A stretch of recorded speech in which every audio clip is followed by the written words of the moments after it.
नमस्कार दोस्तों, question number 21 देखो करवाना है। 21 में क्या कहा जा रहा है कि एक त्रिभुज के दो कोण, तो एक त्रिभुज है उसके दो कोणों की माप है। एक त्रिभुज के दो कोण हैं, एक त्रिभुज बना दिया गया, फिर उसके दो कोण हैं 85 65 अंश हैं।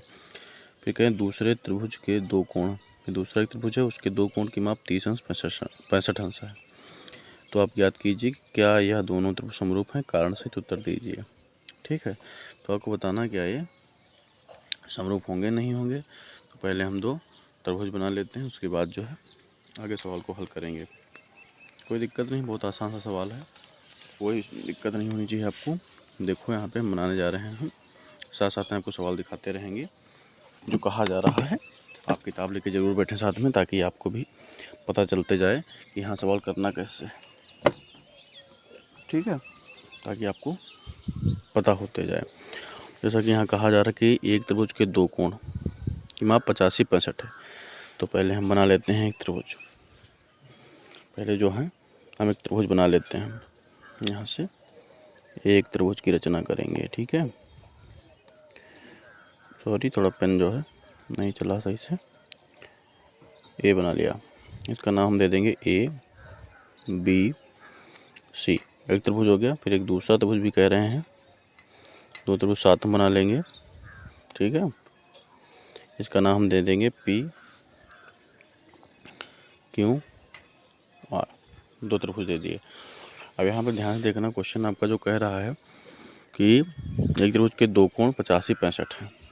एक त्रिभुज के दो कोण जो हैं 85 65 हैं। तो यहाँ ध्यान से देखना, हम यहाँ लिख लेते हैं ए 85 है और ये हमारा 65 डिग्री का है। ठीक है, एक त्रिभुज के दो कोण 85 और 65 हैं। ठीक है, फिर यहाँ जो बताया जा रहा है कि दूसरा जो त्रिभुज है उसके दोनों कोण 30 और 65 हैं। तो हम यहाँ दूसरे कोण जो बनाए हुए हैं इसको मान लेंगे 30 और इसको मान लेंगे 65। ठीक, यहाँ तक क्लियर हुआ। अब देखो, बहुत ही नॉर्मल क्वेश्चन है, बहुत ही आसान क्वेश्चन है, आप पढ़ चुके हैं पीछे। तो आपको यहाँ लगाना पड़ेगा, यही दो त्रिभुज आपको दिखाने हैं कि समरूप हैं कि नहीं हैं। तो सबसे पहले आप लिख लेंगे त्रिभुज ए बी सी हुआ, त्रिभुज पी क्यू आर में। ठीक, इतना लिख लेंगे। आपको पता है त्रिभुज के तीनों अंतःकोणों का मान 180 अंश होता है। तो यहाँ दो कोणों के मान दे रखे हैं, देखो 85 दिया है, 85 दिया है प्लस 65 और कितना हो जाएगा, 5 5 10 का 0 है, चला 1 9 9 5 9 1 10 15 150 बराबर 180। 180 से 150 घटाओ तो कितना बचेगा, 180 से अगर हम 150 घटाएंगे तो बराबर हमको 30 अंश मिल जाएगा।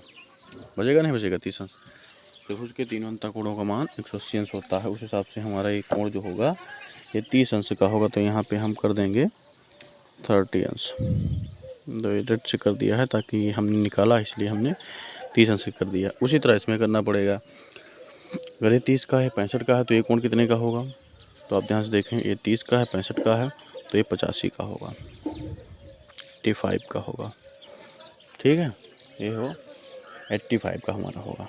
ठीक है, दिक्कत अब देखो तीनों कोण जो हैं हमको बराबर दिख रहे हैं। हम यहाँ लिख भी सकते हैं कि कोण ए बराबर कोण क्यों हमारा हो जाएगा, कोण क्यों हो जाएगा क्योंकि ये दोनों कोण हमारे 30 डिग्री के हैं। नहीं सॉरी, ए और क्यों, हाँ सही है, 30 अंश के हैं। ठीक है, हाँ दोनों जो हैं 30 अंश के हैं। ले लेंगे कोण बी जो है हमारा बराबर होगा किसके, कोण पी के। कोण पी के क्योंकि कितने अंश के हैं, 85 अंश के हैं। ठीक है, अब कोण सी ले लेंगे। कोण सी हमारा बराबर होगा कोण आर के, क्यों, क्योंकि 65 अंश के हैं। ठीक है, अब हम तीनों कोण दिखा दिया है।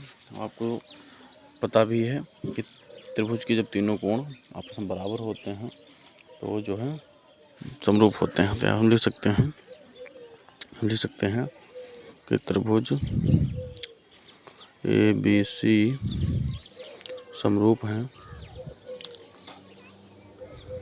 किस लिए, रुक जाओ एक मिनट, थ्योरी लिख लेते हैं पहले, है ना, बाद में इसको लिखेंगे।